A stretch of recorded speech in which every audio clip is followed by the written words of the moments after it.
With the NBA and Los Angeles Lakers resuming play today, I wanted to cover the latest news around Luka Doncic and the team. So that's going to start off with a report from a couple of days ago about him being impressed by their front office's decision to try to pull that trade off for Mark Williams, which has since been rescinded. We've talked about that a good bit here, of course, his minutes restriction and more. So I hope you guys enjoyed this video. Make sure you do subscribe here to the Basketball Bulletin, where Trevor Lane and I cover the entire league. So you guys are not going to want to miss it. The last video was about Ja, for example. If you guys happen to be new or Lakers only or whatever, we cover everything. Speaking of Trevor, I'm really excited because I've been holding the fort down for the last week because he's been on vacation and he's finally going to be back. So I'm really excited about that. So anyway, let's go ahead and cover this. So basically there was a report that the Luka Doncic in his camp was excited or impressed, I believe is the word that was used. He was impressed by the fact that the Lakers went out and swiftly tried to acquire a player that fit Luka's needs. So when Luka was acquired, they talked to him and said, hey, what do you need? What do you want? Etc. I don't know if Mark specifically was named in that, but Luka said, hey, I like to play with this type of player. And the Lakers went out and got somebody of that archetype. They tried to pull off Mark Williams' trade, and that was extremely quick. I said this at the time. You gotta imagine that AD is looking at that what the hell? I've been asking for a center for 3 years. Where was this trade when I was there? I thought that was kind of interesting how quickly they turned around and did that. But some of that, it's just politics, right? Because Luka will be due for a contract extension. He's no longer going to be getting that supermax, so that's off the table. So it doesn't really matter for a ton what else he can do from there. But I don't know if he'll stay. He doesn't strike me as the type of guy that would leave, so I would expect for him to stay. And so if you're the Lakers, you got to put your best foot forward. Right. So you got to put your best foot forward. You got to do everything you can to show him this is the place for you. We love you. We don't want you to leave, etc. Especially after investing in him to the degree that you did with Anthony Davis being a part of that. Right. And Anthony was going to be your future for the next few years after LeBron and etc. So you really got to make sure that you make things work with Luka. And one of the best things you can do is show him we mean business and try to make a deal like that. So while it was rescinded, while it fell through, it did leave a lasting impression, right? And I'll say I'm still a little bit personally anyway, a little bit conflicted with Rob. I felt like over the last couple of years, he always kind of had one foot in, one foot out. Especially over the last couple of years, literally where he was yeah, we'll have all these picks for later, this and that. So he never really burned them. But you can't really be mad when he turned those picks, or at least one of those picks, into Luka, turned one of them into a draft for Dalton Connect, which also was going to get flipped into Mark Williams, which some people would say is an overpay, but some of that's also because of the Luka situation, right? So it's just, you can't really be mad about that in hindsight, but at the moment, So anyway, that also was something that was reported.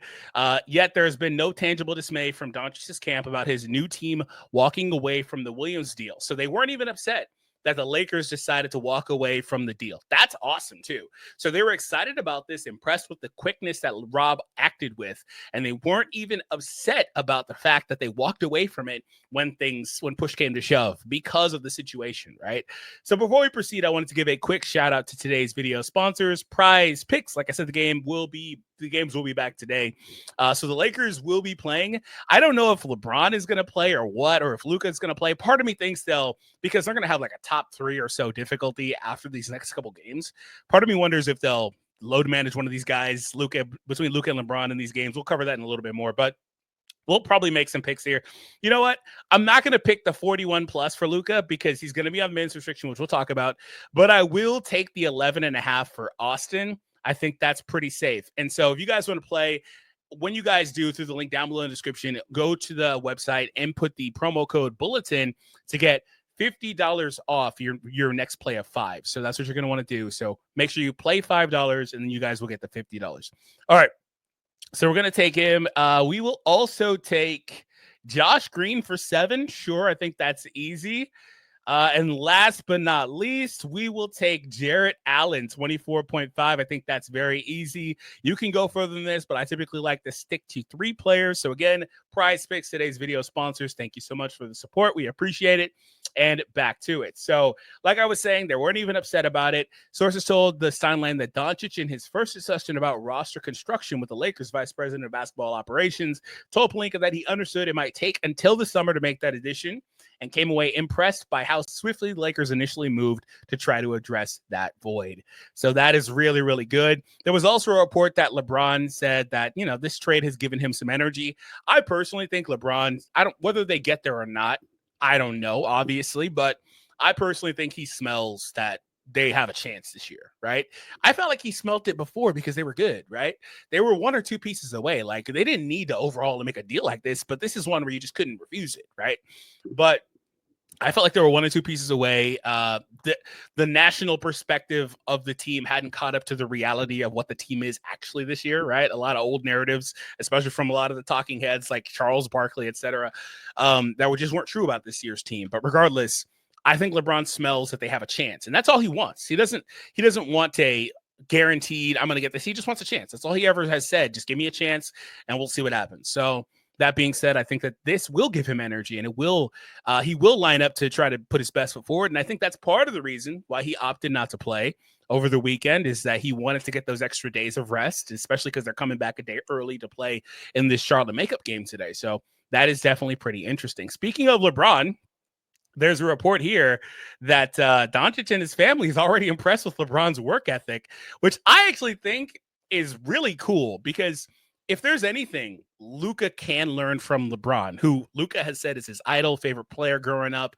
etc. He modeled a lot of his game after LeBron.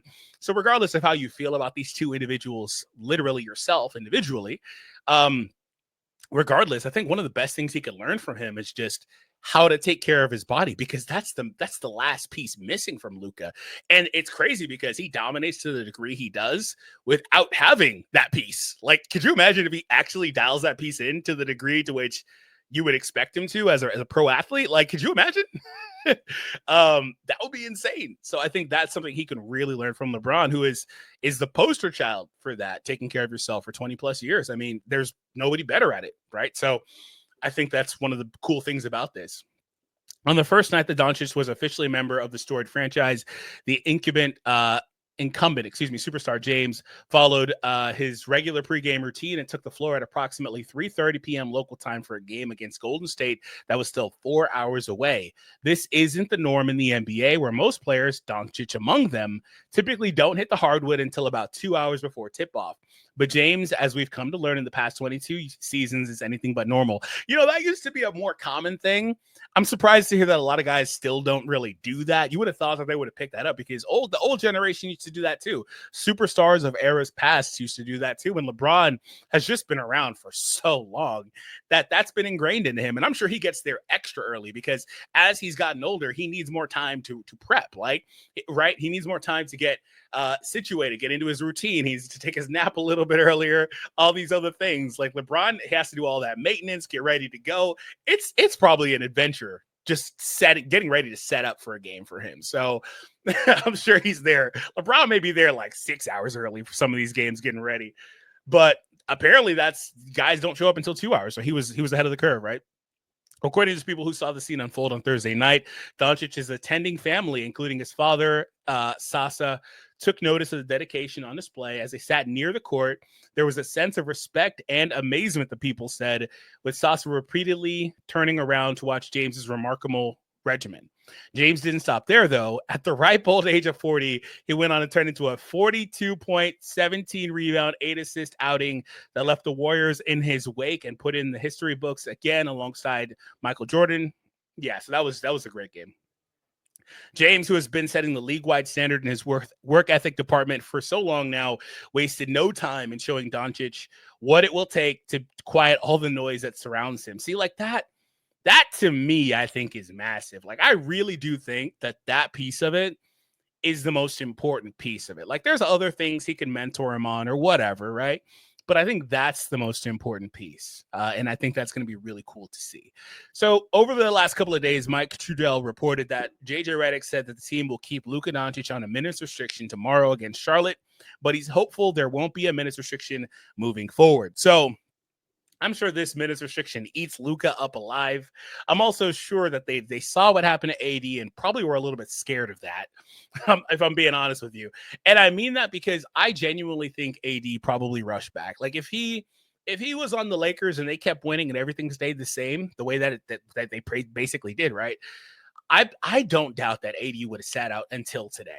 I don't doubt that he would have sat out that entire time until today. But, he went over to a quote unquote, nothing crazy, of course, but quote unquote hostile situation over there with the way that the fan base is so upset. And I thought that he went out there and he played his heart out. And he actually put up a first quarter like he's never done before in his career. That goes to show you how hard he was working. And I think he actually came back early. Unfortunate. I think that actually kind of spooked them. So they're going to try to at least really make sure Luka's back. The thing with Luka is that he had been out for longer, since Christmas. And so he should be closer to fully recovered, right?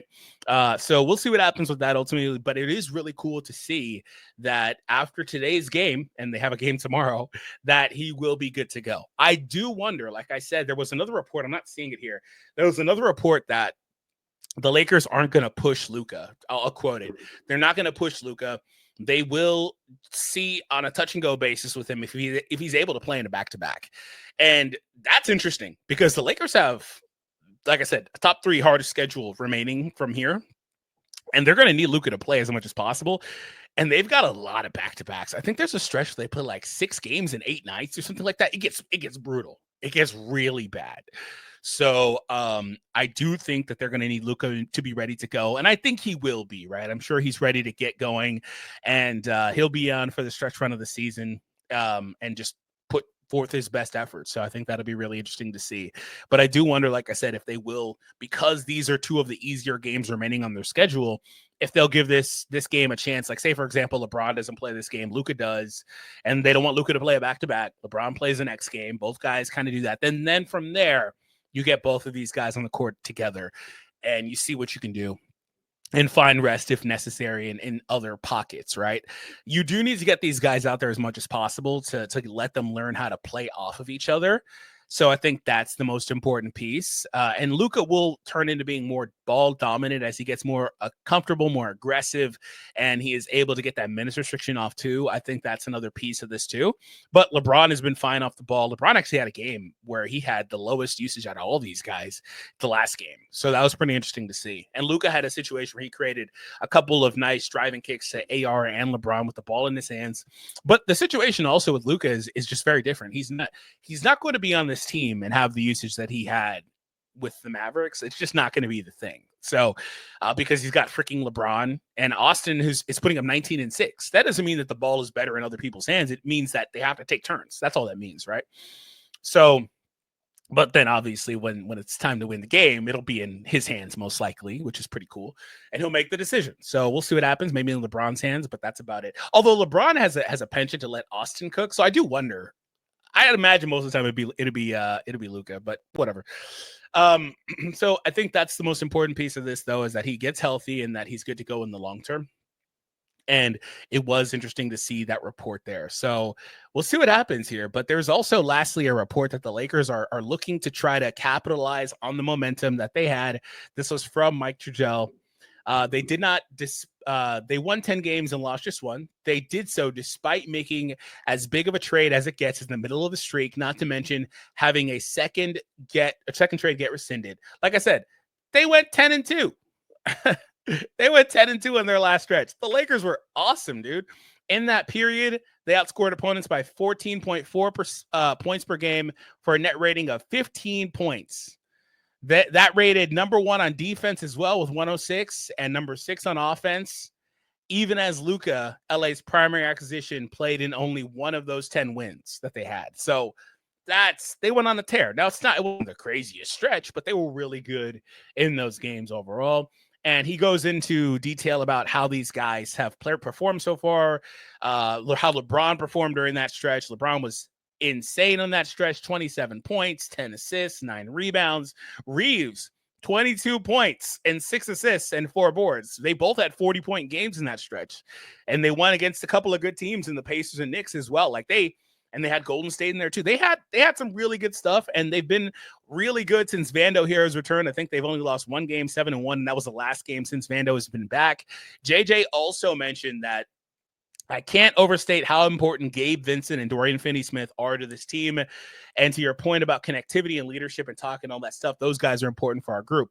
And Vando, DFS, Gabe, those guys are glue guys for this team, man. In the last game, they were missing those two. And sure, they still had their big three, if you will, out there. And they should have won. They should have won. I just think they mailed it in, right? But if those guys are out there, I don't imagine that game looks the way it does because they make things work for this team, right? So that's just the reality of it when it comes to this team. And you can say, okay, well, they're not the biggest swings, but I think that they make a difference. Their energy is infectious in the way that they play. And also Vando, he sometimes, he himself specifically, sometimes can get muted a little bit in terms of his impact because the other team maybe doesn't have the best offense or offensive initiator or whatever for you to stick him on. And that's a lot of his value because he doesn't score, right? And so otherwise it's just defense and hustle, which is good. Don't get me wrong. That's great. But sometimes there are games where he's really quiet. He was very quiet and subpar in those two games because of that. You see that sometimes, and that's fine. Those were his two worst games, I'd imagine, since being back. But with him, it's not always box score. It's just more or less the matchup, I think, with Vando sometimes. And that was the case with the Utah games. It was just weird for them overall. And like I said, I do think that they packed it up. Aside from Bronny, because he was awesome to end that last game. All right, guys. Well, that was everything. That's the latest with the team. The Lakers do play tonight. So hope you guys enjoyed this video. Like I said, make sure you subscribe to the channel. And I will see you all actually as I call the game tonight. So that'll be exciting.